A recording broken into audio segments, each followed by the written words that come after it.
Hello, I am Citizen Sleeve, and welcome to my TV episode review of The Mandalorian Season 2, Episode 1.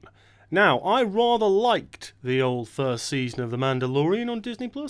I thought the first episode was a little weak, but it progressively got better, introducing some awesome characters, and it felt more like the original 77 film than pretty much anything else that's come along, certainly in the modern era.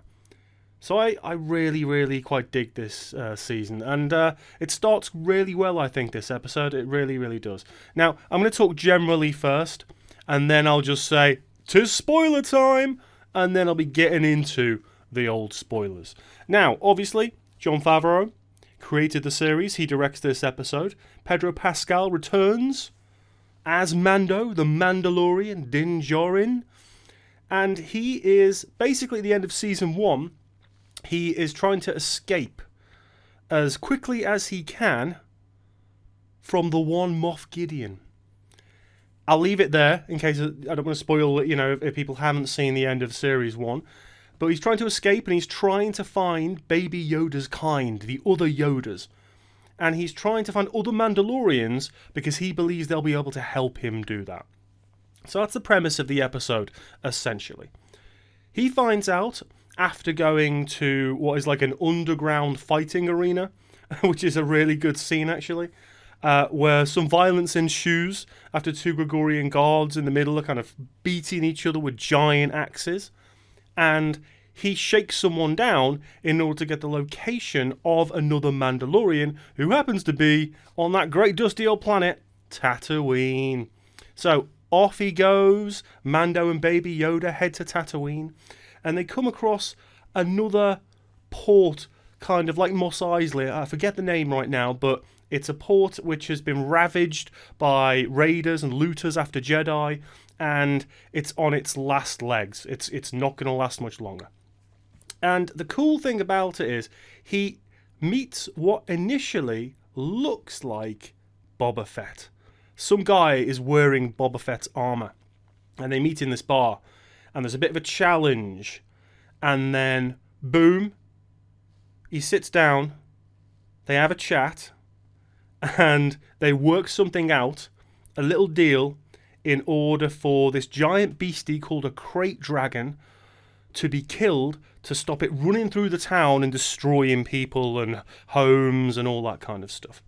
So it's a very Western episode. Again, this whole series is, but it feels so Westerny. There's a bit when Cobb Vanth, who is the guy in the Boba Fett armor, and Mando are on speeder bikes, and it's just like cowboys riding off into the desert. The music as well carries over that theme, very Western feeling, very greening of the desert, as it were, if we sit on the Western tropes. And some of the visuals in this I thought are really good. The crate dragon is absolutely massive, this earth-eating monster that can swim through the earth, spits acid, does all these kind of cool things.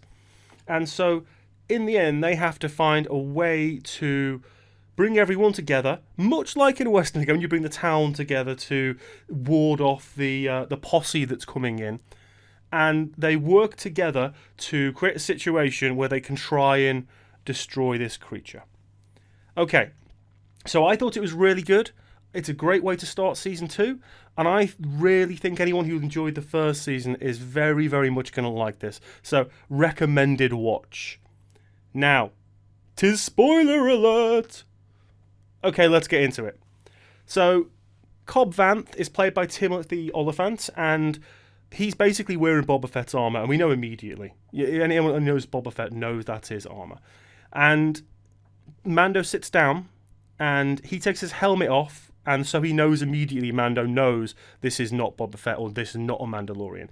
And so he explains, Timothy Olyphant, that basically he found it, on the way to go and meet the Tusken Raiders, who they wanted to try and help them with the Krayt Dragon because they know more about it.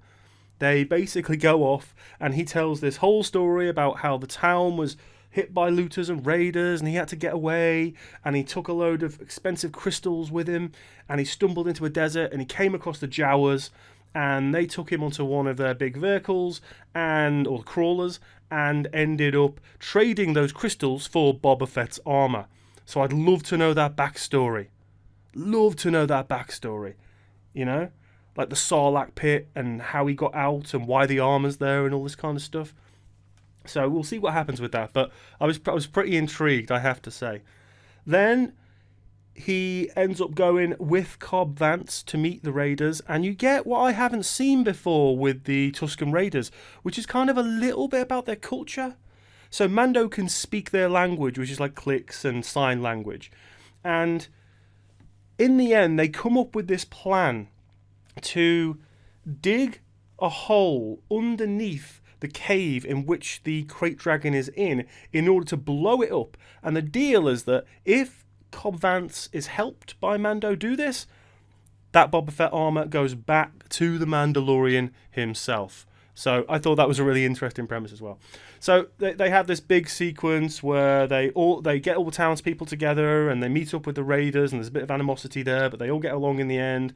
There's a big sequence where Mando and Cobb are basically setting everybody up to be able to take on this beast as it comes out, and they've dug this trench with explosives in it, and that doesn't quite work, and the beast decides it's going to puke acid over a load of people out there.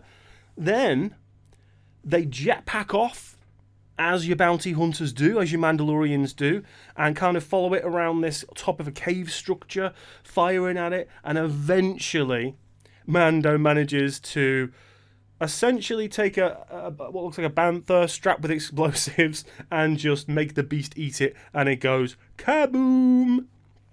And yeah, it's gone. It goes bye-bye. And then all the different creatures, the raiders and the townsfolk are all feasting on this beast and getting the meat and wrapping it up. Even Mando's got a big chunk on the back of his speeder bike. So then finally, just prior to finally, Cobb Vanth gives up the Boba Fett armor, and off Boba Fett armor goes with the Mandalorian and Baby Yoda, who is kind of funny in this. Baby Yoda, he kind of hides a lot, appears behind things, jumps in pots, stuff like that, hides himself as he has done in previous episodes. Not quite as involved, but you can see the setup that's happening. So then, off he goes on his speeder bike back to his ship. And what we finish on is really interesting.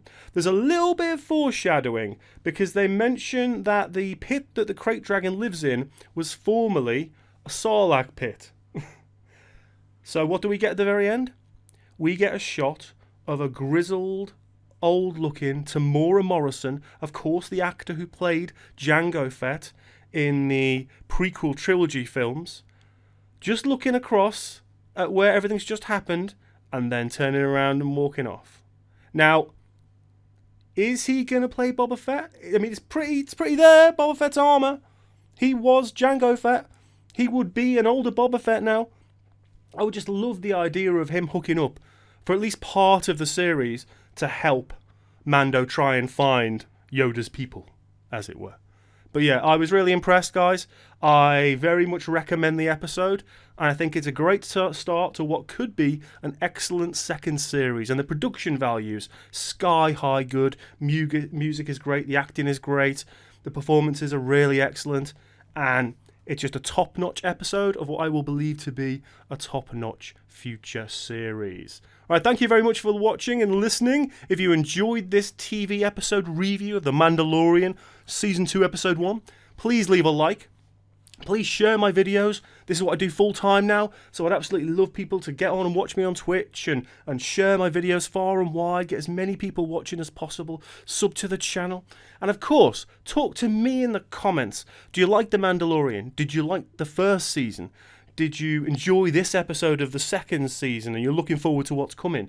Do you think this is pretty obvious that Boba Fett is going to be coming back fairly early on, which is crazy to think of?